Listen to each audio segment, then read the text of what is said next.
स्वामी स्त्री रहे लोग, वो लोग के कम से कम 6-7 साल शादी कैला हो गए रहे। कोई वो लोग के संतान ना रहे। बहुत देवी देवता के पूजा पाठ करत करत तब जाके एगो उनकर बेटी भैली। अपना बेटी के नाम उ मुनि रखली। वो मुनि कह के उ बोलावे लोग। आ मुनि के घर त माटी के रहे। उनकर दरवाजा के वहाँ चौकट के एक कोना में एगो तुलसी के गाछ भय रहे। वो कम से कम में 8-9 पाता रहे। आ रोज मुनि के माँ अंगना घरे झारस। आ रोज वही तुलसी के पेड़ में झाड़ू लगावस। रोज झारस आ रोज झाड़ू लगावस। झाड़ू लगावते लगावते वो तुलसी के पेड़ से सब पत्ता त गिर पड़ेला। अब त माँ कहेली का कि हमारा के त झाड़ू मारते मारते सारा पाता गिरा देतिया। आ हमर डार त इकलत नइखे, हमरा के त आधा मारा बना देले बिया। कहेला ना आदमी कि बाप मतारी कुकर्म करेला त बच्चा लोग भोगेला, आ बच्चा लोग कुकर्म करेला त माँ बाप भोगेला। उहे हाल भय रहे मुनि के आ मुनि के माँ में। अब त जितने झाड़ू लागे उतने माँ तुलसी क्रोधित होखस, उतने क्रोधित होखस।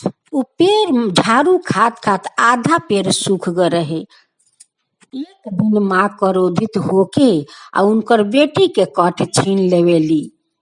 उनकर बेटी अंगना में बैठ के खेलेली।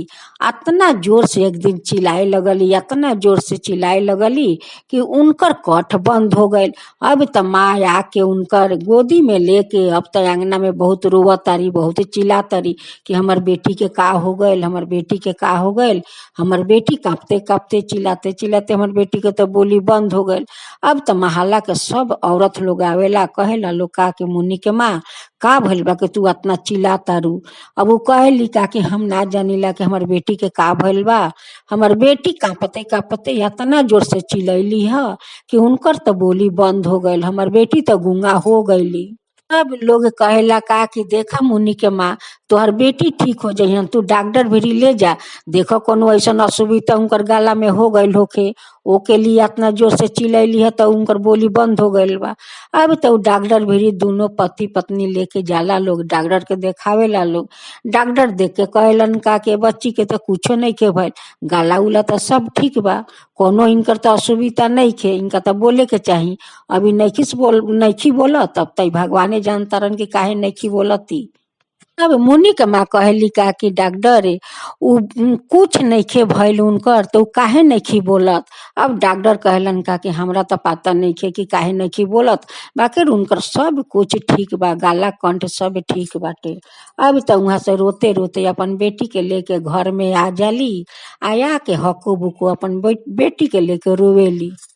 माँ बेटी रोते रोते रात के सूत गए लोग।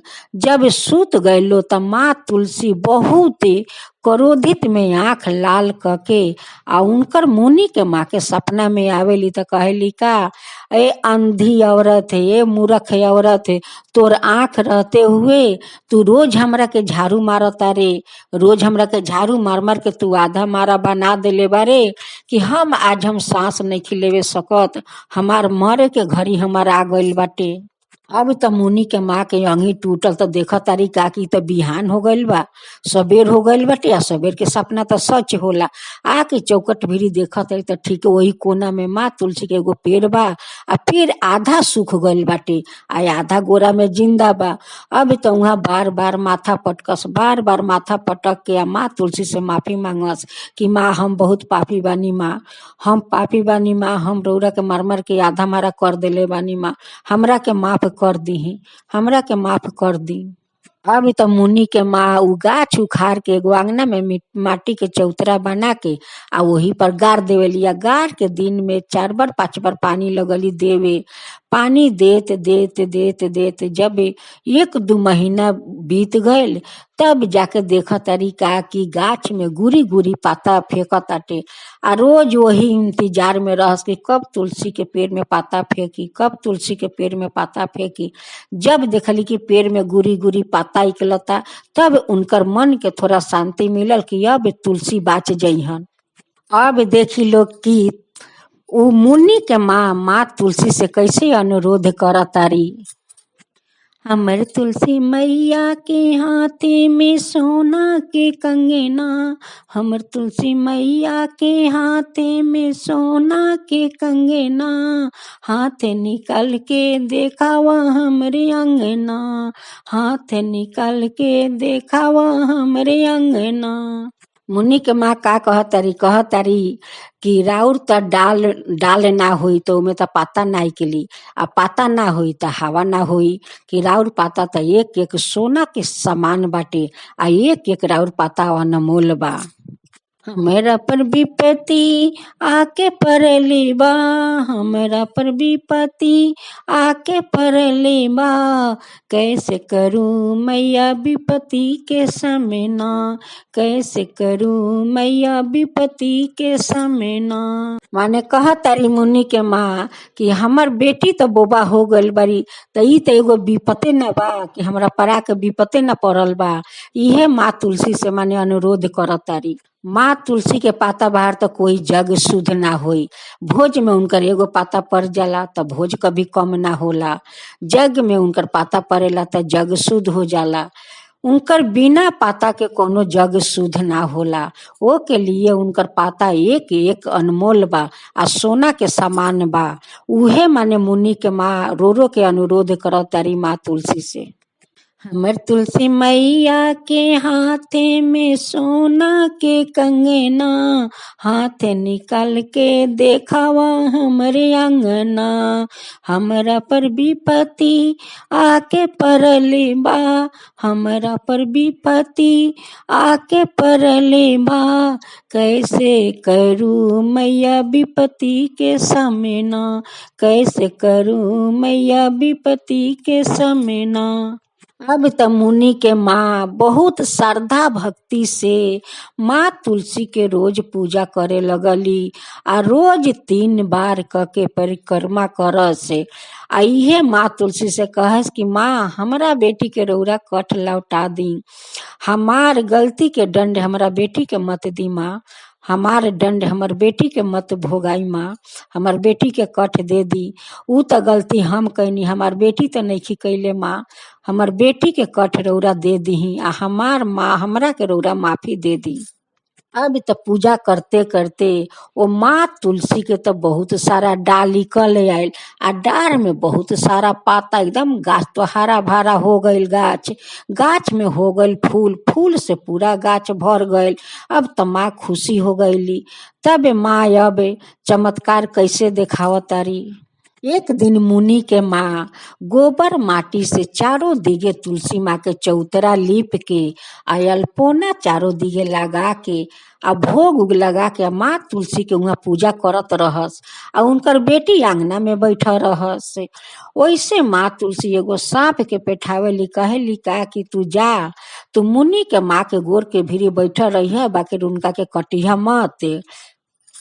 जब देखेली मुनि के हमरा माँ के गोर के भीरी सांप बैठल बा, वैसे मुनि अतना जोर से चिल्लाली, अतना जोर से चिल्लाली, कहेली कि माँ तोहरा गोर के भीरी सांप बाटे, माँ तोहरा के काट ली। अब तो मुनि के माँ सांप तो देखेली ना, अपना बेटी के भरे अकवारी पकड़ के आ लागेली चूमे, लागेली उनकर देह सुगरावे कि बेटी के हमार कट खुल गल, बेटी हमार बोले लगली। ई तो माँ तुलसी के चमत्कार हो गए। मुनि कहली का कि माँ आज तो तोहरा के सांप काट ली, तोहरा गोर के भीरी सांप बैठल रहे।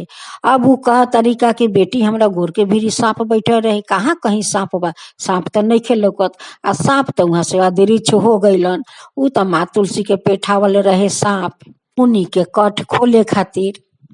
अब तो मुनि के माँ अड़ोस पड़ोस में सब लोग से कहे लगली कि हमार बेटी के कट खुल गल, हमार बेटी लगली बोले। अब तो सब लोग कहे लागल कि कैसे चमत्कार हो गए। अब मुनि के माँ कहत तारी कि हमरा पता नहीं कि कैसे चमत्कार हो गए, बाकी लागत कि माँ ये तुलसी के चमत्कार है। आज हम माँ तुलसी के बहुत श्रद्धा से आज पूजा करत रहनी है, वैसे हमरा भीरी कहाँ भले सांप आए रलक ह, उहे बेटी हमर देख के चिलैली है कि माँ सांप आ गइल बा, माँ सांप तोरा के काट ली। हमरा तो सांप लौकल है ना, बाकी हमर बेटी के आँख पर तो सांप लौकल है, बाद में तो हम सांप ना देखनी है। इहे चमत्कार माँ तुलसीए कैले बारी, आ उनकर ई महिमा या पार बा। अब त मुनि के माँ बार बार माँ तुलसी के धन्यवाद देवे लगली कि हे माँ, रौरा तो अपरम्पार बानी, रौरा नहीं तो महान दुनिया में कोई नहीं खे माँ। आज हमरा के रौरा ज्ञान खोल देनी माँ, आज हमर बेटी के कठ दे देनी माँ। जैसे आज हमरा के रौरा ज्ञान खोलनी, हमरा के रौरा धर्म के रास्ता पर चले के हमरा के राह देखौनी माँ। वैसे सब कोई के धर्म के राह पर चलाई माँ, आ सब के राह पर चले के सिखाई माँ। आ वैसे ही रौरा के सब कोई सेवा जतन करे माँ। अगर अनजाने में भूल हो जाए तो उनका के माफ कर दे माँ। आ ई भूल तो हमरो से भय रहे माँ। जैसे आज हमार बेटी के कठ दे देनी माँ, आ हमरा के रौरा धर्म के रास्ता पर चले के राह दिखा देनी माँ। वैसे सब कोई के धर्म के रास्ता पर चले के राह दिखाई माँ। आ सब लोग पर अपन कृपा करी माँ, सब लोग पर कृपा करी। जय माँ तुलसी, जय माँ तुलसी। हमार अगर कहानी अच्छा लागे तो एगो लाइक जरूर करम लोग।